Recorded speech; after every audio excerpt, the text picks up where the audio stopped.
بالله من الشيطان الرجيم. بسم الله الرحمن الرحيم.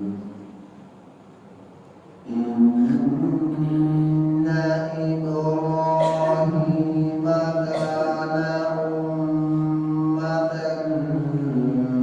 قانتا لله حنيفا ولم يك من المشركين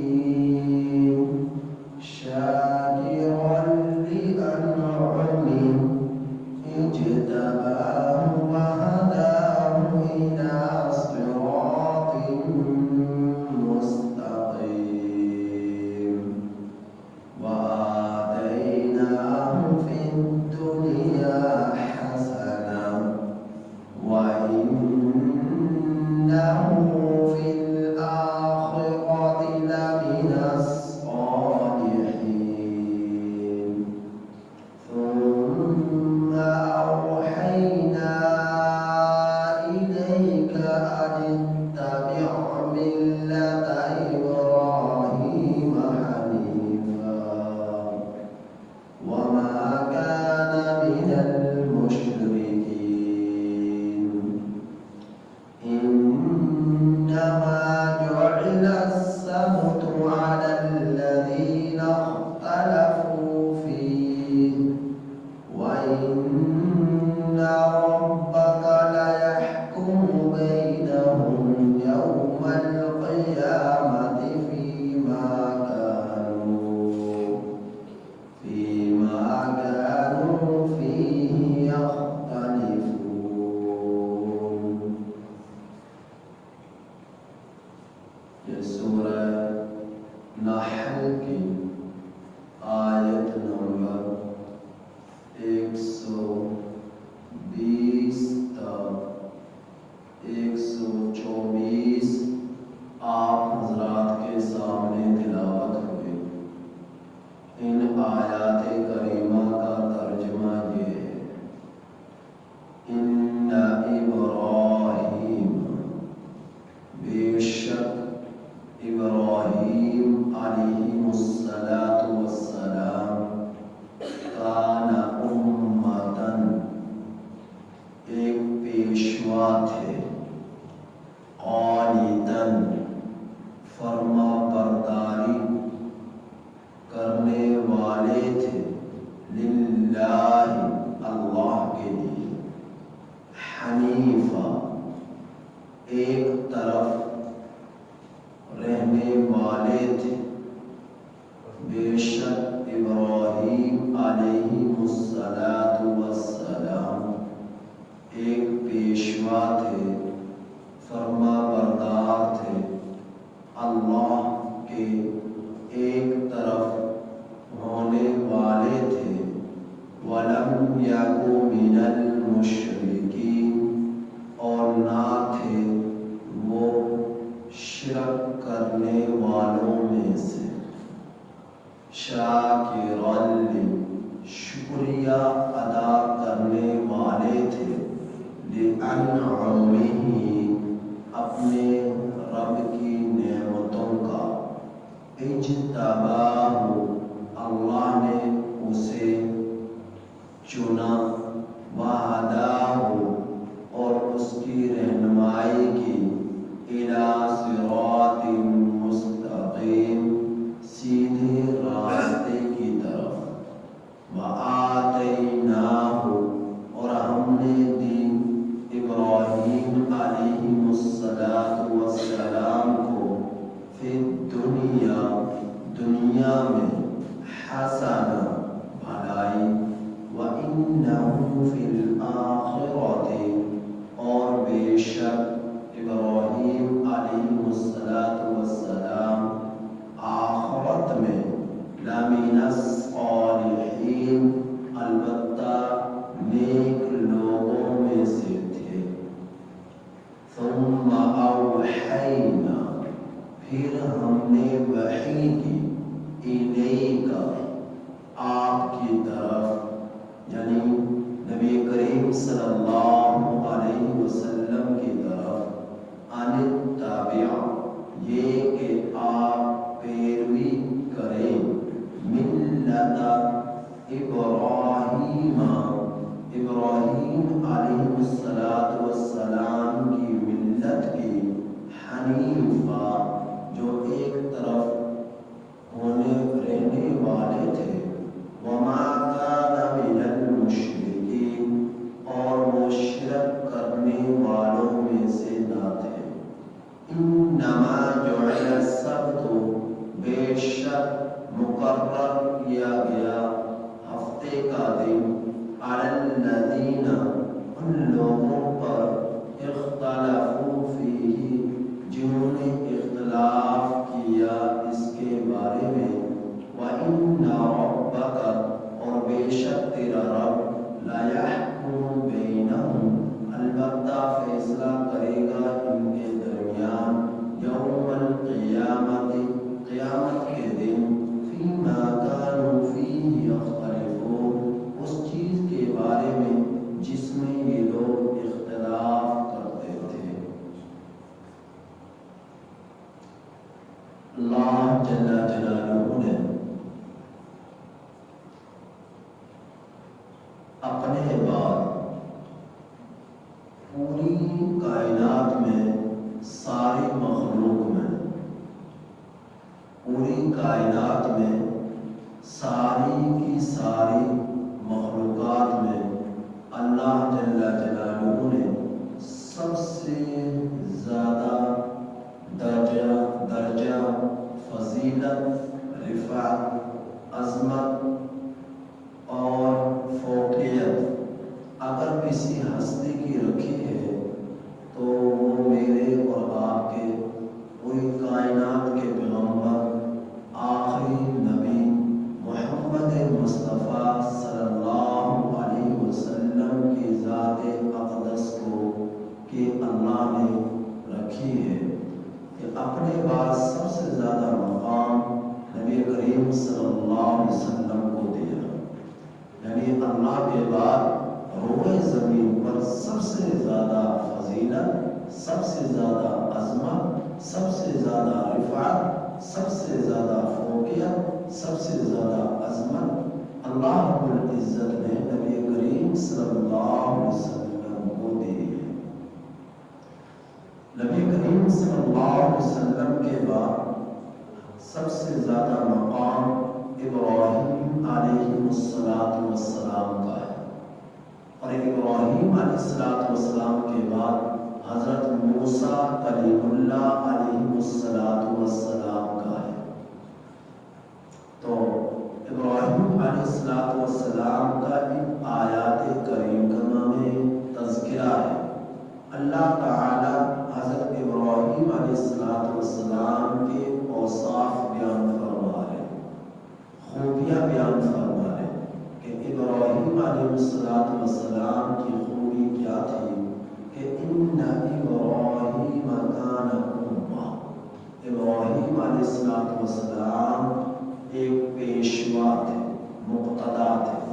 امت کے قرآن کریم میں مختلف لفظوں کے لیے امت کا لفظ آیا ہے۔ مثال کے طور پر امت کا ایک معنی گروہ ہے، طائفہ ہے، طبقہ ہے۔ امت کا معنی جماعت بھی آتا ہے، امت کا معنی پیشوا اور مقتدا بھی آتا ہے، اور امت کا معنی وقت بھی آتا ہے۔ اب یہاں پر معنی کیا ہے امت کا؟ پیشوا۔ کنتم خیر امہ، یہاں پر امت کا معنی کیا ہے؟ جماعت۔ امت ایک جماعت، طبقہ۔ اس امت کے لیے لفظ امت کا معنی لفظ آیا۔ امت کا معنی وقت بھی آتا ہے، وَذَّكَرَ بَعْدَ أُمَّةٍ، ایک مدت کے بعد انہیں یاد آیا۔ سورہ یوسف میں حضرت یوسف علیہ السلام کے تذکرے میں امت کا لفظ آیا، وہاں امت کا معنی وقت ہے۔ تو امت کئی معنوں میں لفظ امت کا معنی استعمال ہوا ہے۔ تو یہاں پر لفظ امت کا معنی مقتدا، پیشوا۔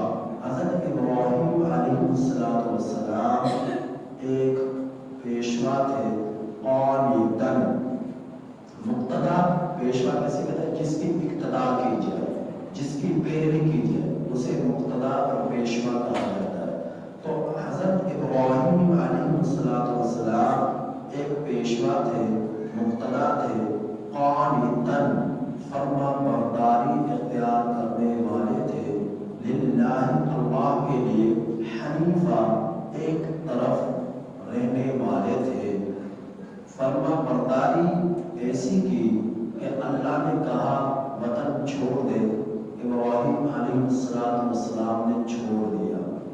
اللہ نے کہا کہ اپنی بیوی اور بیٹے کو، جو دودھ پیتا بیٹا ہے، ننھا سا بچہ ہے، اور بیوی ہاجرہ ہے، فرمایا کہ ان دونوں کو بیابان، جنگل، صحرا، کھلی زمین، نہ مکان نہ درخت، کوئی چیز نہیں، اللہ نے حکم دیا کہ ان کو یہاں پر اکیلے تنہا چھوڑ دے۔ حضرت ابراہیم علیہ السلام نے انہیں چھوڑ دیا۔ فرما بردار ایسے کہ پھر جب بیٹا تقریباً 13 سال کا ہوا اور چڑھتی جوانی کو پہنچا تو اللہ نے حکم دیا کہ ابراہیم اس بیٹے کی گردن پر چھری چلا اور اس کی قربانی دے۔ اکیلا بیٹا ہے اور اس کی قربانی اللہ نے مانگی، آپ نے فوراً اس کی قربانی کو پیش کر دیا، اور پھر کسی نے اور سے نہیں کہا کہ کس کوئی اور چھری چلائے، باپ سے کہا کہ تو چھری چلا۔ حضرت ابراہیم علیہ السلام اپنے ہی بیٹے کی گردن پر اللہ کے حکم کو پورا کرنے کے لیے چھری چلانے کے لیے تیار ہو گئے اور چھری کو چلا دیا۔ کوئی اور ایک تو ہوتا ہے کہ بیٹے کو ذبح کروا، تو کسی سے بھی کروا لے، تو یہ کام کرنا اگرچہ آسان نہیں ہے، بیٹے کی قربانی دینا یہ بھی بہت مشکل تھا، لیکن اس سے بھی زیادہ مشکل یہ تھا کہ باپ خود اپنے بیٹے کی گردن پر چھری چلائے۔ تو حضرت ابراہیم علیہ السلام فرما برداری ایسے کی کہ اکیلے بیٹا جو ملا ایک زمانے کے بعد، اللہ نے اس کی قربانی کو مانگا تو فوراً اس کی قربانی پیش کر دی اور گردن میں چھری چلا دی۔ قانتاً، یہ تھے ابراہیم علیہ السلام، سینکڑوں قربانیاں دینے کے بعد، اذیتیں برداشت کرنے کے بعد، تکلیفیں برداشت کرنے کے بعد جو آپ نے قربانیاں دی، فرما برداری کی، تو اس کی مثال نہیں ملتی۔ تو حضرت ابراہیم علیہ السلام قانتاً فرما بردار تھے، کس کے؟ اللہ کے، اور حنیفہ ایک طرف رہنے والے تھے۔ حنیفہ کیا مطلب؟ موحد تھے، تمام مذہب باطل ادیان سے کٹ کر ایک مذہب یعنی اللہ نے جو دیا دین اسلام، اس کی پیروی کرنے والے، اس کو اختیار کرنے والے تھے۔ اللہ کے ساتھ کسی کو بھی اللہ کی ذات میں، صفات میں، افعال میں شریک کرنے والے نہ تھے، تو موحد تھے، موحد اعظم تھے حضرت ابراہیم علیہ السلام۔ تو حنیفہ کا معنی کیا کہ ابراہیم علیہ السلام موحد اعظم تھے، ایک طرف رہنے والے، یعنی اللہ رب العزت کی توحید کی پیروی کرنے والے تھے، توحید پرست تھے حضرت ابراہیم علیہ السلام۔ اور اللہ کیا فرما رہا ہے؟ وَلَمْ يَكُنْ مِنَ الْمُشْرِكِينَ، ابراہیم علیہ السلام مشرکین میں سے نہ تھے۔ اب اللہ نے آپ کو جو پوری دنیا میں نام دیا ابراہیم علیہ السلام کہ ایسے مقتدا، ایسے پیشوا کہ ہر ایک آپ کی طرف نسبت کر رہا ہے، کہ اللہ نے آپ کو جو اعزاز دیا، مقام دیا، اس مقام اور نسبت کے بنا پر ہر ایک اپنا تعلق ابراہیم کے ساتھ جوڑتا ہے۔ یہودیوں نے کہا کہ ابراہیم علیہ السلام ہمارے، نصرانیوں نے کہا کہ ابراہیم علیہ السلام ہمارے، سابی ایک مذہب میں گزرا ہے، اس کا بھی یہ دعویٰ ہے کہ ہمارے ابراہیم علیہ السلام ہمارے، یعنی ہم ان کے وہ ہمارے۔ مشرکین نے کہا کہ ابراہیم علیہ